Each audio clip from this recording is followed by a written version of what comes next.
முன்னாள் ஜனாதிபதி ரணில் விக்ரமசிங்க அவர்களினால் அவர்கள் ஜனாதிபதி பதவி வைத்த காலத்தில் அப்போதைய அரசாங்கத்தின் திட்டமாக காணி உறுதிப்பத்திரங்கள் வழங்கும் உரிம வேலை திட்டம் முன்னெடுக்கப்பட்டது. இதன்போது காணி உரிமையாளரிடமிருந்து அனைத்து ஆவணங்களையும் பிரதேச செயலகங்களிலே ஒப்படைக்குமாறு அப்போதைய அரசாங்கத்தால் அறிவிக்கப்பட்டு பிரதேச செயலகங்களில் காணி உரிமையாளர் இருந்த ஆவணங்கள் கையளிக்கப்பட்டன. ஜனாதிபதி தேர்தல் அறிவிக்கப்பட்ட பின் வேலை திட்டம் இடைநிறுத்தப்பட்டன. தற்போதைய அரசாங்கமும் காணி அமைச்சும் இடைநிறுத்தப்பட்ட இத்திட்டத்தினை நிறைவேற்றுவதற்கான செயற்பாடுகளை முன்னெடுக்க வேண்டும். விசேடமாக நான் குறிப்பிடச் சொல்கிறேன், காணி ஆணையாளருடைய இந்த காணி உரிமையாளர்கள் பிரதேச செயலகத்துக்கு சென்று அவர்கள் கொடுத்த மூல பிரதிகளை கேட்கின்ற போது அந்த மக்களை எங்களுடைய காணி ஆணையாளர் அலுவலகம் கொழும்புக்கு சென்று உங்களுடைய மூலப்பிரதிகள் எடுங்கள் என்று சொல்கிறார்கள்.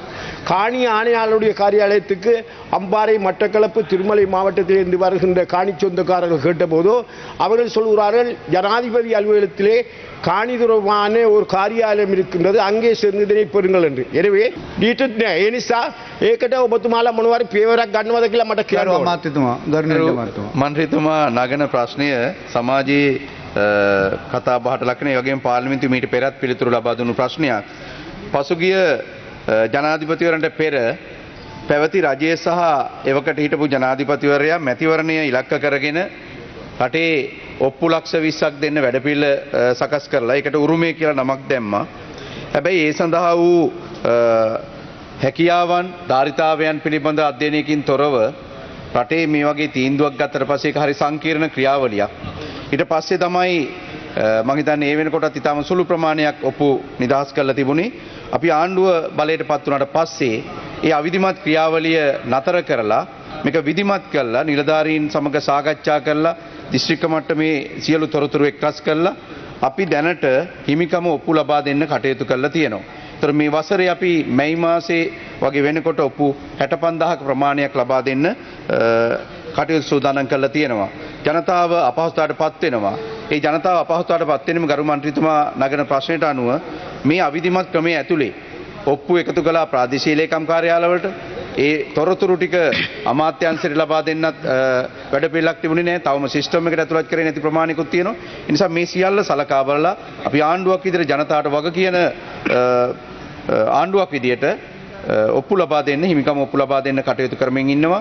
සිස්ටම් එකට ඇතුළත් නොවුණු ඔප්පු පිළිබඳ නිලධාරීන් එක්ක සාකච්ඡා කරමින් ඒ සඳහා වූ විධිමත් වැඩපිළිවෙලක් සකස් කරමින් ඉන්නවා. யுத்தம் நிறைவடைந்த 2009 காலப்பகுதியில் யுத்தம் காரணமாக வெளியேறிய முஸ்லிம் குடும்பங்கள் மட்டக்களப்பு மாவட்டத்திலே புனானை அணைக்கட்டு பொத்தானை கிராமத்தில் மீள்குடியேறி வாழ்ந்து வருகிறார்கள்.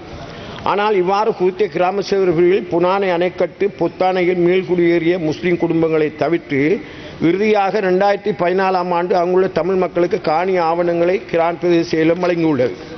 கோரளைப்பட்டு தெற்கு பிரதேசங்களை பிரிவுப்பட்ட புனானை மேற்கு கிராம உத்தியோகஸ்தர் பிரிவுக்குட்பட்ட மயிலந்தன, புனான, முள்ளிவட்டான், புனான, அணைக்கட்டு, பொத்தானை போன்ற கிராமங்களுக்கு இறுதியாக அலுவலக ஆவணங்களின் பிரகாரம் கடந்த 2014 ஆண்டு காலப்பகுதியில் அனுமதி பத்திரம் வழங்கப்பட்டுள்ளது என தகவல் அறியும் சட்டத்தினூடாக கேட்கப்பட்ட கேள்விக்கான பதில் இவ்வாறு அமைந்திருந்தது. ஆனால் முஸ்லிம் கிரான் பிரதேச செயலகத்தில் பிரதேச செயலாம தங்களுக்கான அனுமதி பத்திரங்கள் கோரிய போது கிரான் பிரதேச செயலம் குறித்த காணியை மகாபலி காணி என்று பதில் சொல்லி தவிர்ந்து கொண்டது. ஆனால் 2014 பொத்தானி குடியிருப்பு முஸ்லிம்கள் எவரும் உள்வாங்கப்படவில்லை. முஸ்லிம்களை தவிர்த்து எவ்வாறு மற்றவர்களுக்கு அனுமதி பத்திரத்தை பிரதேச செயலம் வழங்கியது என்பது தொடர்பாக நியாயமான கேள்வி இங்கு எழுகின்றது. புனானை அணைக்கட்டு பொத்தானையில் மீள்குடியேறிய முஸ்லிம் காணி கச்சேரிக்கு 2011, 2012, 2017, 2023 ஆகிய ஆண்டுகளில் காணி கச்சேரிக்கு விண்ணப்பங்களை விண்ணப்பித்தனர்.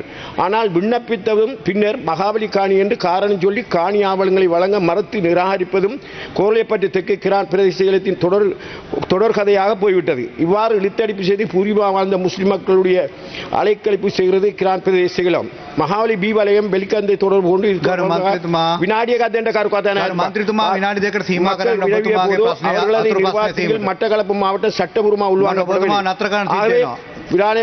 பொத்தானை எங்களை உறுதியல் வழங்க நடவடிக்கை எடுப்பீர்களா? එවැනි අතුරු ප්‍රශ්නේදී යම් උත්සාහයක් දරුවා මේ මුස්ලිම් වීම නිසා ඔප්පු ලබා දෙන්නේ නැහැ. ඒ පිළිබඳ යම් ප්‍රශ්න කිරීමක් කරන්නේ මම හිතන්නේ අපි මීට පෙර පැවති ආණ්ඩු අනුගමනය කරපු ප්‍රතිපත්තිය පිළිබඳ අපි වෙනම සාකච්ඡා කරගමු. හැබැයි අපි වර්තමාන ආණ්ඩුව සිංහලද දෙමළද මුස්ලිම්ද කියලා ජනවර්ග අනුව ඔප්පු ලබා දීම හරි වෙන යම් හෝ කටයුත්තක් සිදු කරන්නේ රටේ පුරවැසියන්සේ සලකලා තමයි අපි සියලු ක්‍රියාමාර්ග ගන්නෙ. ඒතර ඔබතුමන්ගේ ඔය ප්‍රශ්නට අදාළ ප්‍රදේශයේ ඉඩම් මහවැලි ඉඩම් වෙනත් රජයේ ඉඩම් තියෙන්න පුළුවන්.